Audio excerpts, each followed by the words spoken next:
Assalamu alaikum wa rahmatullahi wa barakatuhu dental andu dina ma on calminama goto fof do woni eno woniri mide on wiya assalamu alaikum wa rahmatullahi wa barakatuh. Inshallah ko yidde do arde seeda e jubbude tan e galdo lamdal o do musiddo numéro o ko numéro France o yettete ko mbaalo. Mi hedinoma dum gila nane hede subaka nde o arno o wadi hoore makko présenté dental ngal han o wiri ko tamba o jeya alhamdulillah ko adi fof o ari he dental makko e dental ngal ganduda ko fof foti hen en nanino ngal innira ko dental andu diine ma jiddo wittude diine mudum jiddo andude diine mudum ko enen dendi do eden ballondira no gandirden diine meden no baawirden andude holko woni haqiqa diine l'islam sabu wonno enen fof eden gandi hande hadis mbo annabi haalanno en mbo haalanno sahaba en enen fof en naati hen en jii enen kay Allah wurni en ha en jii den do luure de o wiino sabu kanko sallallahu alayhi wa sallam o wiino sahaba en wa man ya'ish minkum fasayara ikhtilafan kathir o sifide kadi o wi ko kathir o wiino onon he modon kala gurdo ha juuti ma a fottu ayi luure kewde kon so tawi hande enen en jiide do luure en larande annabi wiinobe non holto fewnunobe sabu de wiibe ma on ji luure kewde o woppirani be non tan o wi kono luure de kala ko de kewoy fa alaykum bi sunnati gabbe sunna am wa sunnatu khulafa'ur rashidin al mahdiyyin gabbe sunna am gabbe sunna khulafa'u ar-rashidin ina anda khulafa'ur rashidin ina jahen Abu Bakr Umar Uthman Ali radiyallahu ta'ala anhum eko wana mabbe yoga hen wobbe jaafodede caggal dum o wi kadi ko addu alayha bin nawajiz ayi ngatire hen ngate e sunna hen ngatiron gaggutte woni nyiije burde waawde ngadde sabu ko andude bo kanko sallallahu alaihi wasallam ariyat e zaman bo ganduda wondema sunni yanke gomdema sunna wondema e sunna ko annabi wonno ko hunde sande dum taki o wi a ngatirat nyiije ma burde waawde ngadde de be biya gaggutte aywa o wi kade hadis goddo akhiru zaman jaggudo sunna ina wa'ano jaggudo julmere jaygol mubbudo julmere jaygol sa jaggi koko wuli pit jagguda koko sadi koko aybinte ina sabote ina wiye koko hesdi wonta ko gharib kono non ganda kala de beddida a weddima diine maada sa jaggi koko wuli pit a aybinte a sabote ala ko woni a wi'etaake so tawi non a weddima tan ganda ko diine ma beddida don a weddima diine ma ala kulli halin dum tagi tawde non hande luure de kewiri ni juldo fof ina waddi dum hande o witta haw anda holko woni sunna annabi o abbo dum juldo fof hande dum ina waddima tawde annabi no kala gurdo e modon ma on ji luure kewde so enen en nguuri ha en ji de do luure goto fof ina wiya ko fedde makko nde woni e gonga ko fedde makko nde kala mbo rewani de jango an kay a hebata malal goto fof nan hen wiya luure de kewi kala juldo hande kaqqildo haqiqa mo ganda diine ima nyori diine ima diine dal woni ko jidda diine woni himme ma yiddama andude diine l'islam ala kulli hali ina waddi ma bitta ganda haqiqa holko wonno sunna holko woni sunna annabi e sahaba en holno be gonirno holno be dewiranno Allah e odo diine fof ina waddi ala kulli halin ina waddi goto fof witta mbasen ha joni turade e turede e ko wi'ete e ɗeɗo defte suufiyankoɓe eɗen nana sharɗiyeji gonoji e laabiɗi holɗum hata a wittu ko yo a gom tan an kay gabboɗa hata wittu ala kulli haalin en poti yawtude ɗen par ce que sa wittani an hande sa yehino ɗo Europe jaaɗa e leydi tan soko Europe wona Europe garɗa e leydi ndi wiye hata wittu no étranger wonirta ɗo hata wittu an kay ɗum woni ko yo a won he leydi he tan hata a lamdo hayso wi'ama tan golle hata wittu sa golle ɗe holno ɗe keɓorto beele ɗe mbaɗi haalis walla ɗe ngala haalis an kay hata wittu est ce que a jaɓat ɗum a jaɓata hay gueɗe aduna hande ɗo kewɗe wi'ama tan yo a wumpo hen tan hata wittu a jaɓata saka oɗo diine mo ganduɗa ko kañum Allah wi wama khalaqtul jinna wal insa illa liya'buduni kol holno enen jaɓirten haqqillaji meɗen kisɗi wiyede wonde ala wittude ko yo a abbo tan goma an ko yo a jab tan hata wittu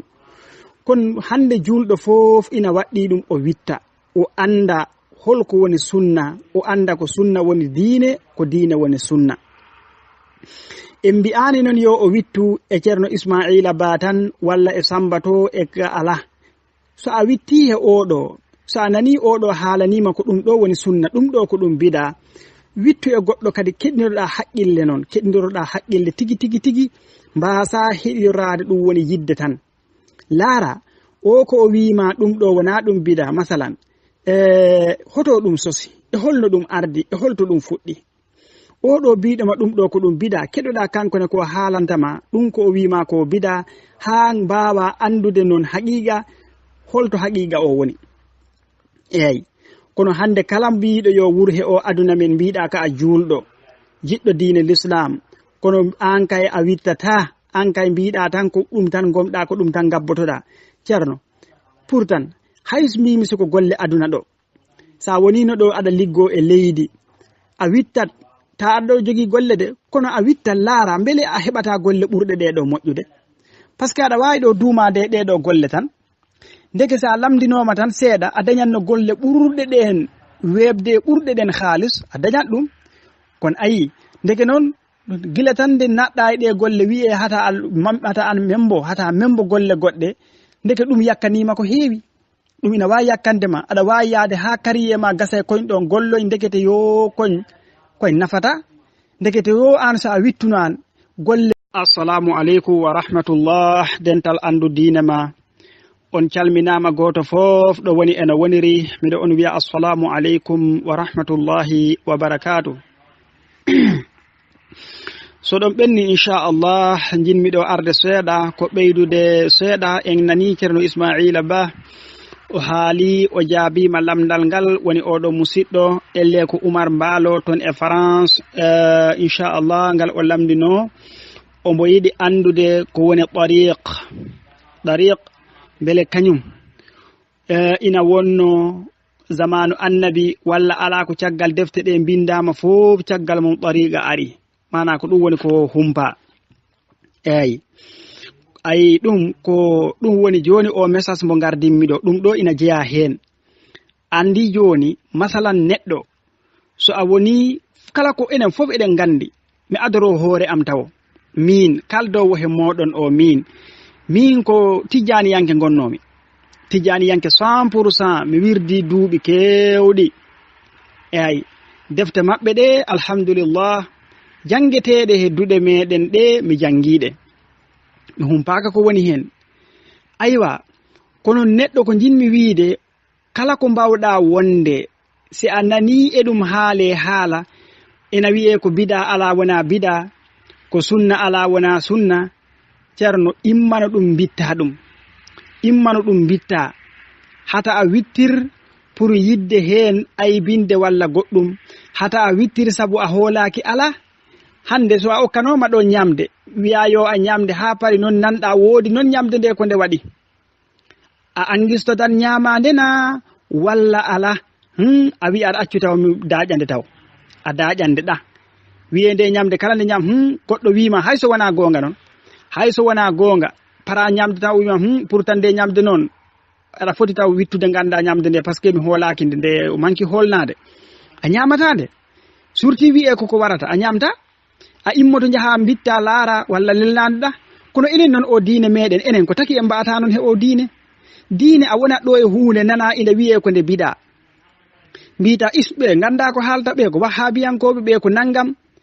a wittata ɗum ɗo ko mbiyeɗa ɗum ko ndewrata Allah ko ɗum wi'a ko ɗum biɗa a immota ko laara beele ko gongana walla wona gonga ala ɗo ko ɗum erel meɗen wona noon foti waade kala ko mbawɗa wonde e huunde sa nani tan ɗum fuɗɗi yuweede seeɗa immo tawde noon enen koye muɗum jibina ɗen tawde koye muɗum woni ko jibina ɗen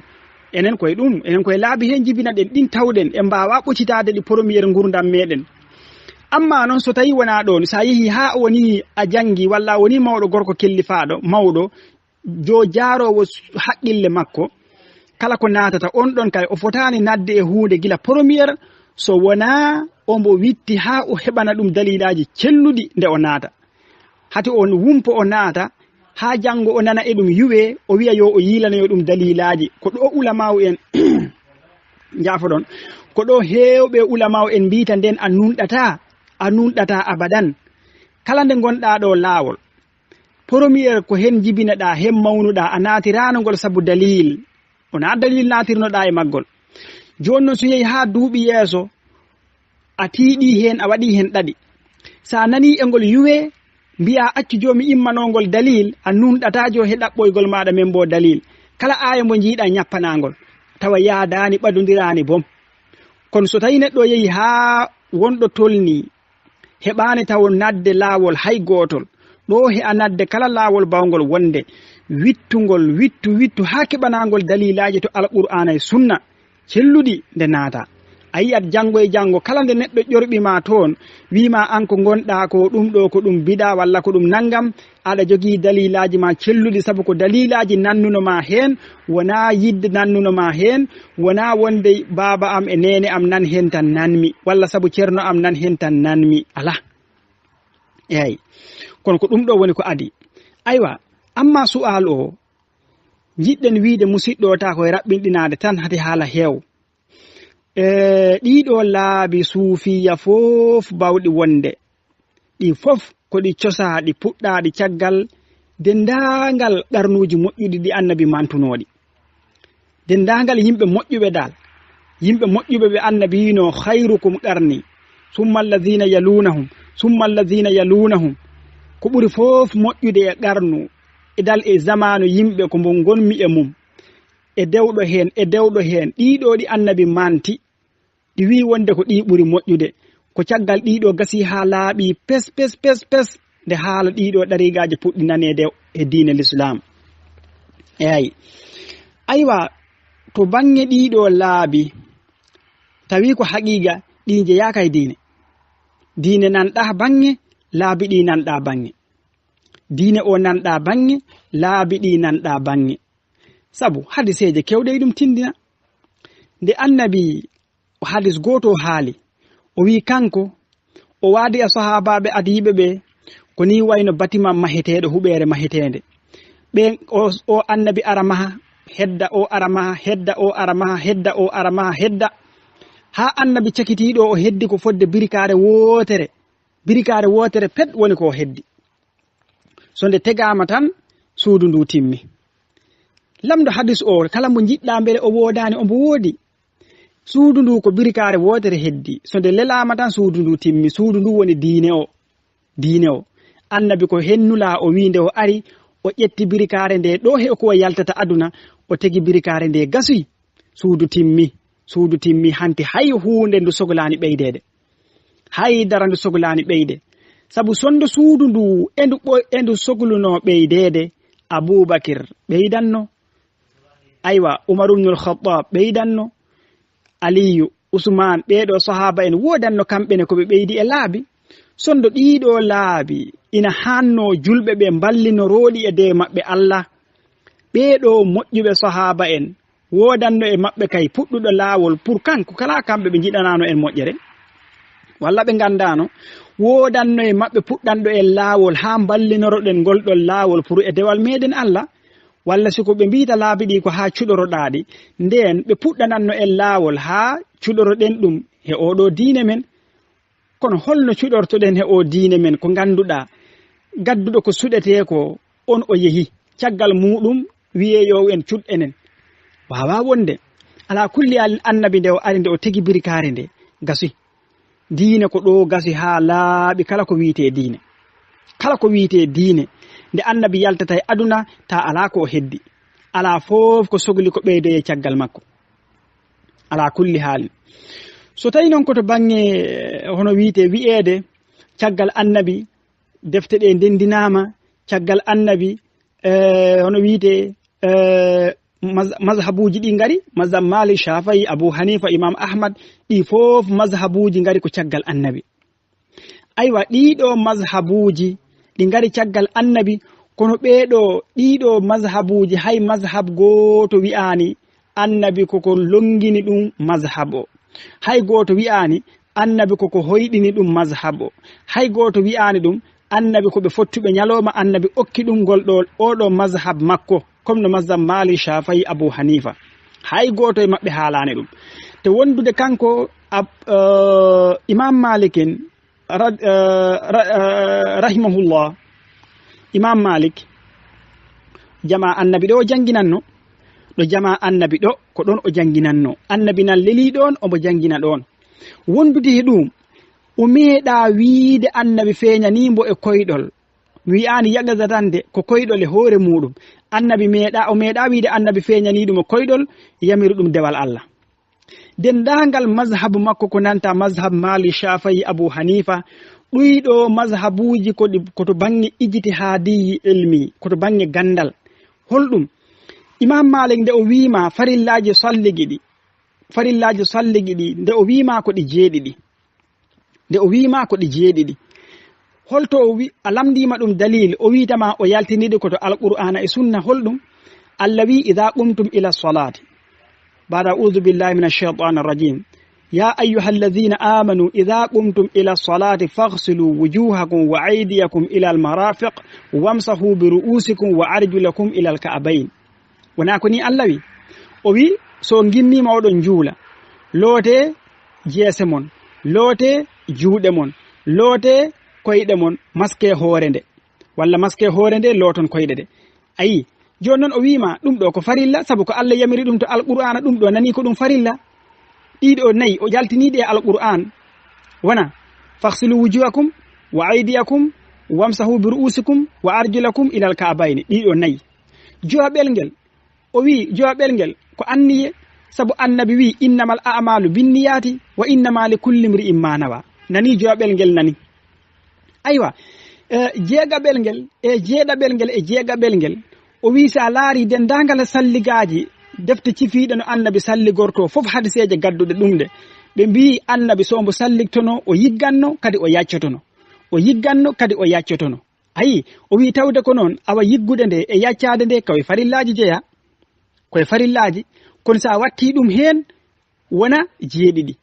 awa dendagal mazhab o ɗi mazhabuji ɗi nanata kamɓe ko ni ɓe lelniri mazhabuji maɓɓe ɗi kamɓe ko ni gandal ngal ta yaltina ko alqur'ana e sunna amma ɗiɗo laabi suufiyankoɓe ɗiɗo laabi ɗi naneten hande eɗi mante ha ina waɗa ko kanji goni diine bo jeyaka e majji fof an a jeyaka e diine walla diine ma ko gustiɗo walla an a malaka ɗum ɗon ko ɗum fof ko ɗum punti tan woni toon e ko homtude yimɓe tan pour ha kamɓe ɓe intérêt maɓɓe nde ɓe keɓa ɗum an gona janggo zéro hay hunde a wonda aywa dendagal laabi maɓɓe kamɓe suufiya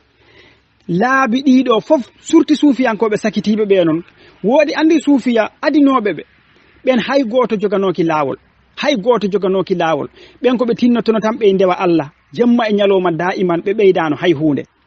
ɓeɗo noon gilande cheytane naati e nder maɓɓe ɓe nodito cheytane feeñana neɗɗo wima ko min woni annabi cheytane feeñantama wima ko min woni annabi no foti ɗo he ndi leydi ndi gonɗen jiiten ɗo woɓɓe ina mbiya ceerno maɓɓe feeñaniɓe okkiɓe laawol kamɓe ɓe hay goto ɓe ngala wona andi saɗa jagga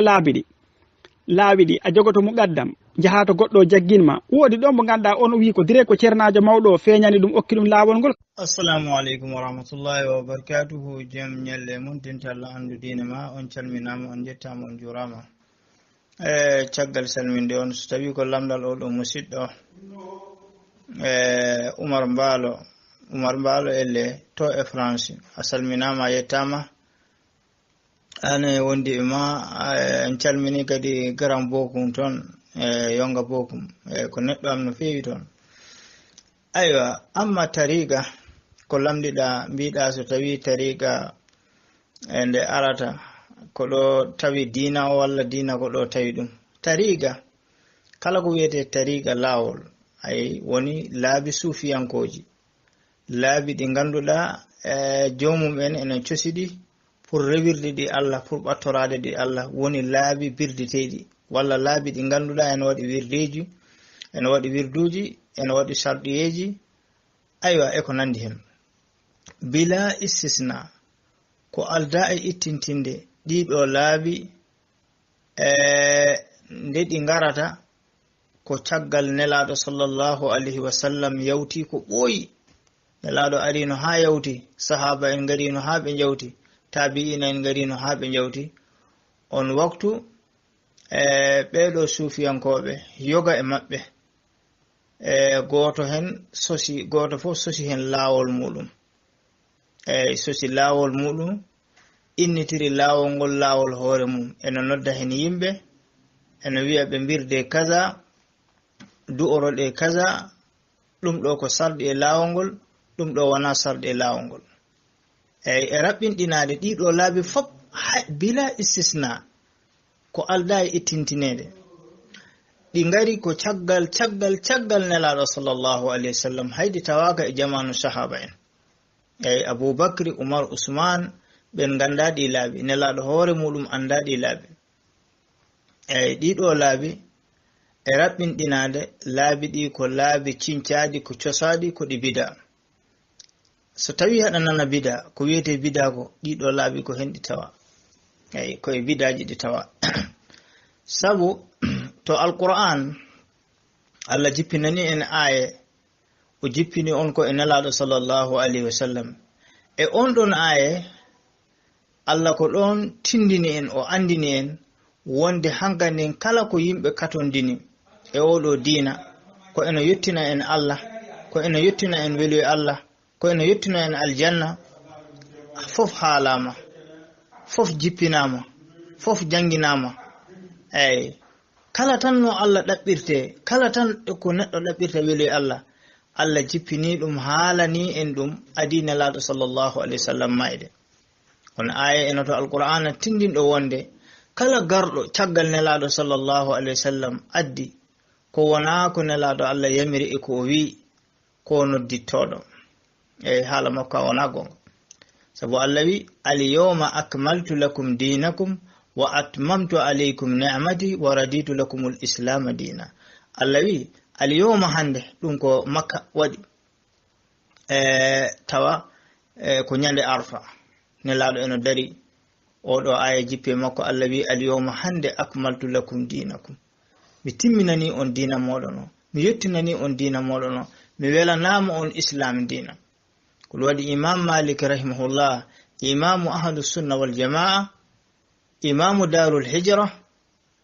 o wi kala ko wonani diina adi oɗo aya jippade, ay kala ko wonani diina e jamanu nelaɗo sallallahu alayhi wa sallam hande walla caggal nelaɗo ɗum wonta diina. Ɗiɗo laabi noon ɗi ngari ko caggal nelaɗo sallallahu alayhi wa sallam. Ay ɗiɗo laabi a jangal alqur'ana ha gasna, a yiyata hen aya goto alqur'ana eno yamirma wonde ya nangu lawol fulan wa fulan, lawol kaarijo walla kaarijo abadan, wana tariqa tijan, wana qadir, wana murid, wana sajali, wana hay lawol gotol alqur'ana yamirani ya nangu. Sa yehi kadi to sunna nelaɗo sallallahu alayhi wa sallam, defte sunna ɗe fop eɗe kewɗe, a tawata hadis goto eno tindinama, eno hollama ya nangu e ɗiɗo laabi, ya rewe ɗiɗo laabi, hay goto yamirani ɗum, hay hadis goto. Sa yehi to sahaba en e ko ɓe kewi ko ɓe mbasiyoto, hay goto e maɓɓe ananani ene wiya nangue laabi. Ɗi laabi ko ɗi gandanoka ni saka wiye nangue laabi. Kono noon sa yi to alqur'ana tawata alqur'ana eno feññini toon, eno laɓɓini ɗiɗo laabi ko yo on ndentoɗi, ɗiɗo laabi ko wata on gon e majji, ɗiɗo laabi ko wata on birdoɗi, hay goto hen wata ngabbole. Ɗum ɗon ko Allah haali ɗum to alqur'ana, ayaji alqur'ana gonɗe toon e hadisaji nelaɗo sallallahu alayhi wa sallam ko ari hen eno heewi ceerno, eno heewi. Allah eno hada en waydano ahlu shirki e lure mabbe e pecce mabbe odo dina. Allah wi wala takunu minal musrikin min alladhina farraqu dinahum wa kanu shi'a. Allah wi wata mbayeno ben don shirkanobe Allah musrikuna en ben be ganduda ko feccube ko serlube dina mabbe o be mbadi dina o pecce pecce be gonti pelle pelle be gonti labi labi. Allah wi wata mbayeno be enen caliden bayden non sahihi aya goddo Allah en wiya wa anna hadha sirati mustaqima fattabi'uhu wa la tattabi'us subul fatafarraqa bikum an sabili. Allah wi ko dum do tigi woni lawol am pewgol poccingol sabu lawol hidayah lawol pewal gon ganduda en yotto Allah en yotto weli Allah ko gotol holgol alqur'ana e sunna nalaado sallallahu alaihi wasallam. Allah wi wa anna hadha aynongol do law anna hadha sirati dum do woni lawol am sirata lawol am mustaqiman poccingol fattabi'uhu ndeginengol ndeggine sunna wala tattabi'us subul wata ndeggine laabi ayaje labde ayaje labde en jangeto alqur'ana wala tattabi'us subul wata ndeggine laabi kono ko buri hewde sali walla wasi famde wasi andude ndeggine laabi noddito kala mo wonani di laabi wona juldo cerno to nyangi en buralo Allah hala hune jedda kan hala ndeggino ya penale. Allah yi wala tattabi'u subul wata ndeggine laabi fatafarraqa bikum an sabili. So on ndeggini laabi dan on ngala e lawol Allah on ngala e lawol nelaado sallallahu alaihi wasallam. Ayaji kewde alqur'ana eno jirtinen eno rentinen nelaado sallallahu alaihi wasallam hajju makko hajjatul wida hajju mo wayni yimbe mo yahawo o waajibe o wasiibe ha sahaba en bi ya rasulullah o do waaju made elle ko waaju baynotodo usina wasiyo men nelaado wi on nelaado wi sahaba en mido wasiyo on e kulol Allah ha nelaado wi innahu man ya'isu minkum fasayara iktilafan kaseera ngandede paamon kala mo ganduda eno wuuri e modon walla mo Allah jurni ngurna e modon ma on ji luure kewde enji an den luure enji sabu goto fu hande eno jogi laawol mum eno jogi wirduuji mum eno jogi du'awuji mum eno fibi laawol mum gol buri laawol kala bangol wonde hay laawol nelaado Allah eno fibi wirdu mum o buri mojjude wirduuji yimbe be fop hay wirduuji nelaado Allah bal hay alquran fa ya subhanallah han hono wirdu maada burita alquran fa ya subhanallah ajib kunde hawnide aywa goto fo eno jogi laawol fibi laawol mungol buri mojjude laawol goddo ay goto fo eno jogi wirdu mum o buri mojjude wirdu goddo goto fo eno jogi cerno wi cerno mum o buri gandal buri mojjude buri wonde wali cerno kaari o dum wana luure dum wana pecce dum wana pelle ko de pelle Allah hadiyen nalalu man ya'isu minkum fasayara ma'i ikhtilafan kaseera luure hewde jonon hoko nelaado tindinen so en jiluure de o wi fa alaykum bi sunnati ya Allah so on jii de pecce on jii de luure on jii di laabi nelaado wi nange sunna fa alaykum bi sunnati wa sunnati al khulafa'i ar-rasidun al-mahdiyyin min ba'di wa addu 'alayha bin nawajij wa iyyakum wa muhdathati al-umur nelaado wi so on jii de pelle e de pecce e de luure nange sunna nelaado Allah nange sunna Abu Bakr Umar Usman dido laabi wana sunna nelaado Allah dido laabi wana sunna Abu Bakr wana be gandadi ne be gandadi hay lawol hembe ganda nelaado wi wa iyyakum wa muhdasatil umur temirentini on mi jertini on gede ciosaade sinca e o dina ko alano hen e jamanu nelaado sabu kala ko sinca sosa e o do dina bid'ah ko bida faida ala hen baraji ala hen tampere wolde e bakkal hay bida e riwaya goddo kullu bid'atun dalala wa kullu dalala fi nar bida foko majjere majjere foko to jangi Imam Albani rahimahullah wi bida e jom bida woni mana o bida e jom bida foko to jangi wono Imam Satibi rahimahullah o wi hodum woni bida e o do dina ko diina mo ganduda Allah yamirani nelaado sallallahu alaihi wasallam yamirani an hada riwira dum Allah fa subhanallah e riwaya goddo wi bida ko at-tariqatu fi din ko lawol e nder odo dina yuksadu biha ata'abbudu lillah o wi ko hodum woni bida ko lawol e nder odo dina taw ko cosangol kono ko pandida e lawol ko rewirde hen Allah tawa non Allah yamirani madum ne laado Allah yamirani madum ceernaajo e rabbindinade sayidi beydinade tafaddal kono non kam paama lamdal mangal dido laabi di galano e jamanu ne laado di galano e jamanu sahaba en ko caggal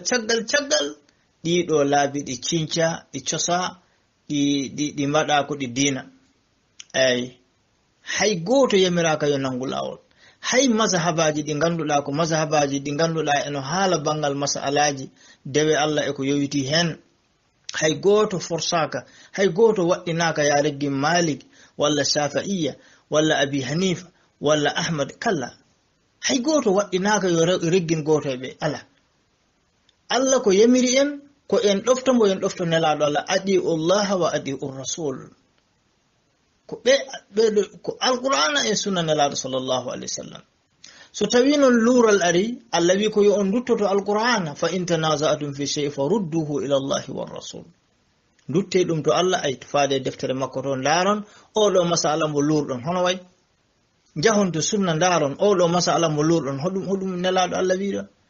ko ni diina an lorto kono laabidi di tabitanto alqur'ana laabidi di tabitane sunna nelado sallallahu alaihi wasallam hay gando goto e andube teskinibe islam udama adibe wana Malik wala Shafi'i wana Abi Hanifa hay goto mabbe wiyani di laabi be gandade bon hay goto dagaaki rewirde Allah dido laabi ala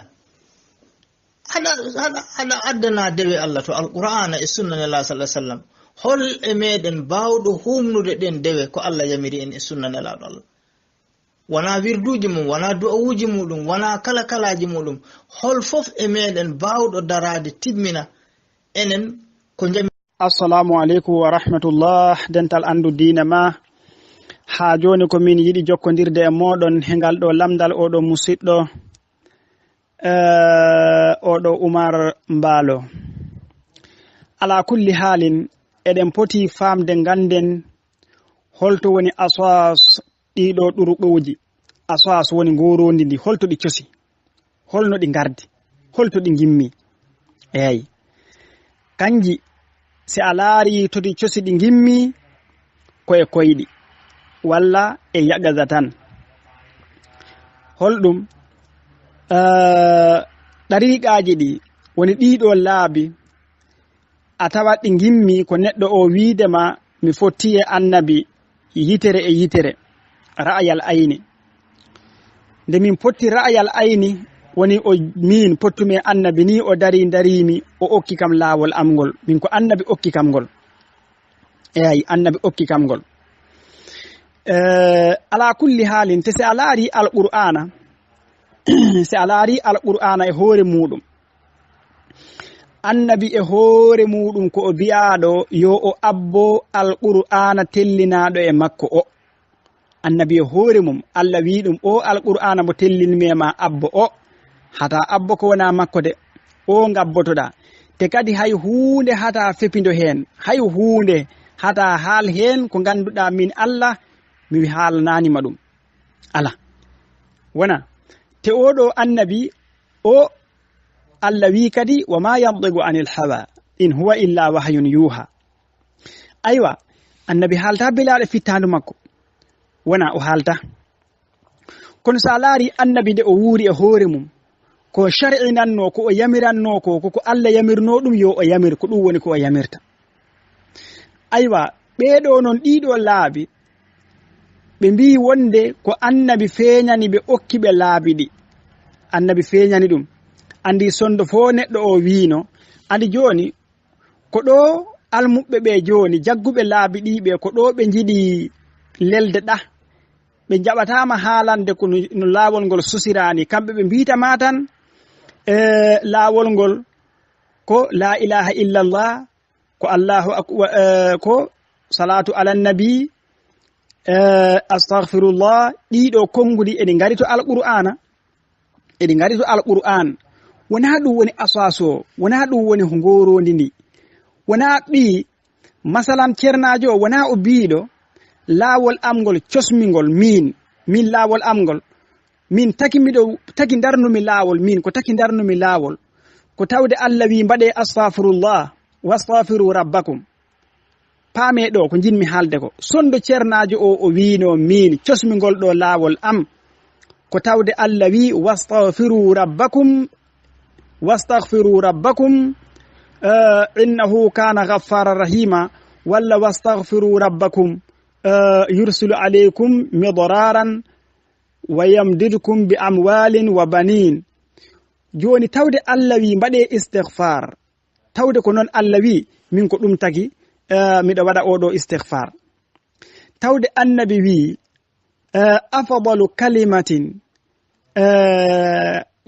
afdalu kalimatin qultuhu ana wannabiyuna min qabli ko la ilaha illa allah ayi o wi kadi holko taki mbanmi laawol amgol ko tawde miɗo annabi wi ko ɓuri fof moƴƴude ko kalmi min e annabaɓe adinoɓe kam ko la ilaha illa allah ko ɗum tagi nde cosmi laawol mbimi miɗa waɗa astaghfirullah miɗa waɗa la ilaha illa allah ɗimmel ngel holko taki helel laawol amgol puɗɗumigol ko taki miɗo heen waɗi salatu ala nabi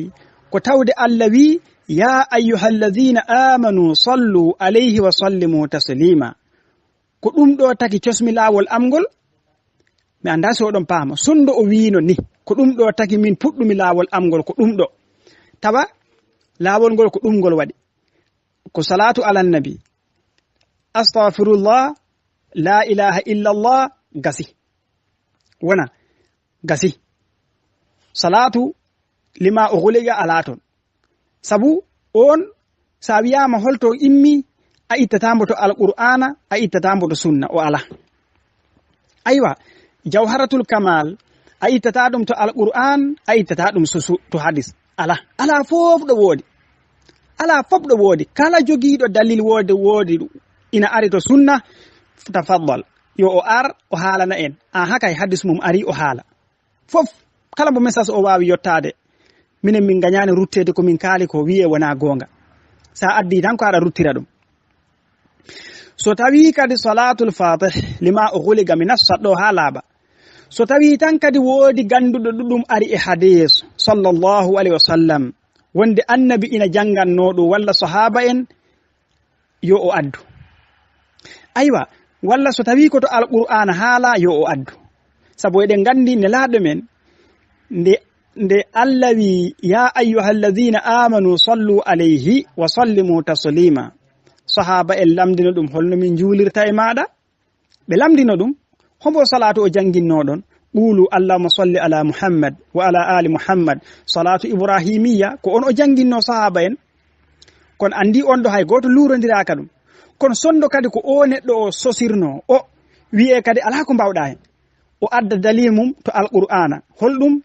astaghfirullah o adda dalil to sunna la ilaha illallah o adda dalil to salatu ibrahimiya to annabi ko o yamiriyo o juulire ayi ɗo bom samoranno seeɗa kono ala wona ni o wi andi siko ni o wino ɗum wiite ko ijtihad makko kanko masalan kono paame wona ni o wino kanko ko o wi ko annabi feeñani ɗum wi ɗum woppu kala ceernajo min woni ceerno ma ko min nehatama ko min woni fof maɗa he nder ɗum hanti enen foy ɗen gandi ɓa en jangi defte ɗe hanti ala ko woni ko haalaka hanti ko addaka ha wiya salatul fatiha ɓuri la yabbere wotere ujunnaje 6 kamilu janga ɗum yabbere wotere wona e dendagal salatu kewɗo e kawnu he mbo meɗɗo juulirede fof a heeɓi baraji muɗum ta ko gotol janguɗamo defte ɗe kaali ɗum suuɗaki eɗen ɗum gandi kon heko wona ɗum wiye kadi laawol ngol kala jagguɗo ɗum an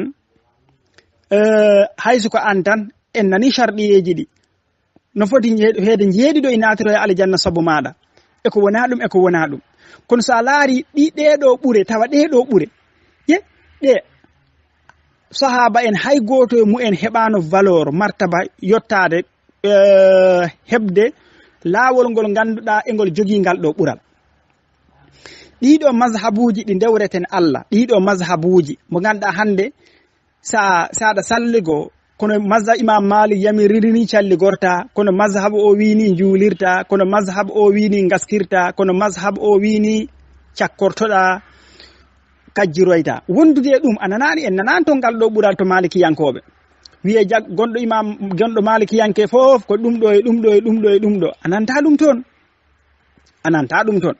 kono ɗum foti en famnude ɗum ga woodi ko woni ga ay a fuɗɗi haldude neɗɗo o wima ko la ilaha illallah ko astahfirullah kono hoto sosi holko taki aɗa waɗa o la ilaha illallah est ce que ko sabu annabi wima yo a wan mo mbaɗirɗana ala est ce que ko sabu Allah wima yo a waɗir o mbaɗirɗana ala wona sabu ɗum ko sabu o ko ceernajo ko o wima wonde annabi feeñani ɗum yamiri ɗum ngol ɗo laawol okki ɗum ngol yo o addugol ha o danda maccuɓe Allah ɓe jeyge janggo jagguɗo laawol ngol fof an kay a daɗi jeyge janggo heko wona ɗum ko haala to defte to ko ganduɗa kanko kay jagguɗo laawol makko fof a natoyat aljannata a haspaka a leptaka ɗum ɗon wona enen kaali ɗum ko ɗum woni toon ɗum windi toon kon ko he ɗum ɗo laawol ngol laabi ɗiɗi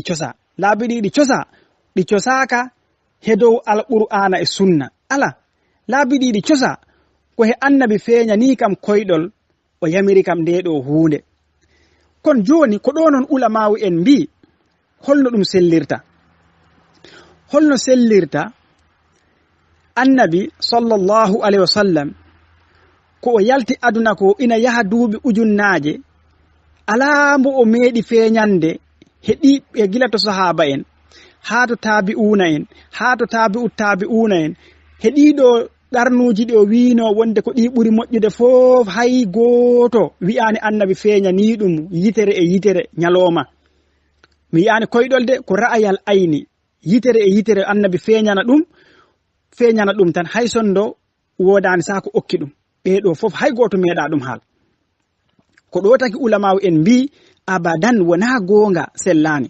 wawa wonde ko annabi feeñani oɗo neɗɗo biɗo annabi feeñani ɗum wawa wonde sabu hoɗum enen fof eɗen gandi e tarihaji kaali ko alda enen fof en kumpaka ɗum caggal annabi sanki fitinaji kewɗi mawɗi mbaɗiɗo e zamanu sahaba en wona enen fof eɗen gandi hatta Aisha he Seydina Aliyu darodiri hare konuji maɓɓe kay darodiri pour ha kaɓa holno wiite kanko oɗo yummen hono wiite Fatima eɗen nana wi'e o yaano o wi wonde o ronat bam makko hay ɗum waɗino ɗon haala seeɗa wondude ɗum ɗo o bone fitina kewɗo caggal annabi fof annabi meeɗa feeñande ɓeɗo sahaba en o wiya ɓe he accu waɗɗum wattu ɗum meeɗa ko ɗum taki anduɓe ɓe mbi anduɓe ahlus sunna wal jamaa ɓe mbi abadan nodditiɓe annabi feeñani ɗum caggal o maayi ra'ayal ayni ni o feeñi wiite wona gonga abadan sellani ko cheytane woni ko feeñanma kono wona annabi Muhammad sallallahu alaihi wasallam ala sabu hoɗum ɓe mbi sondo fo annabi feeñanno o feeñananno sahaba en o wiya he walla o feeñana Fatima he ko mimmi ronetake hata wat haala mimmi ronetake Fatima acca nde Aliyu darodirta kono makko e oɗo Aisha ummul mu'minin enen fof eɗen gandi annabi leliɗo jama annabi leli Madina so annabi yaltanno e aduna est ce que o horino yaltude o fotano yaltude on ɗon zamanu o ara e sahaba en o wiya ɓe gacce fitina ndeƴe gacce fitina te enen fof eɗen gandi so annabi feeñaninoɓe dari wiɓe he gacce fitina ɓe gaccanno en nantano fitina o ko o fuɗɗanno tan o arita mbo o rutto kadi o rutto to wonnoto fitina o nanta nooke kono annabi feeñanani hay goto ha oɗo Aisha ɗimmel ngel kadi yafoɗon seedata ɗimmel ngel mbiɗen annabi meeɗa feeñande ɓeɗo sahaba en hay goto te enen eɗen jiya ɗi laabi eɗen ton jiya enen eɗen gandi jannguɓe defte ɗeɓe eɗen gandi a yiyat neɗɗo ɓe suufiyankoɓe neɗɗo sagga annabi ara sagita ɗum wona burdi فمبلغ فيه علم فمبلغ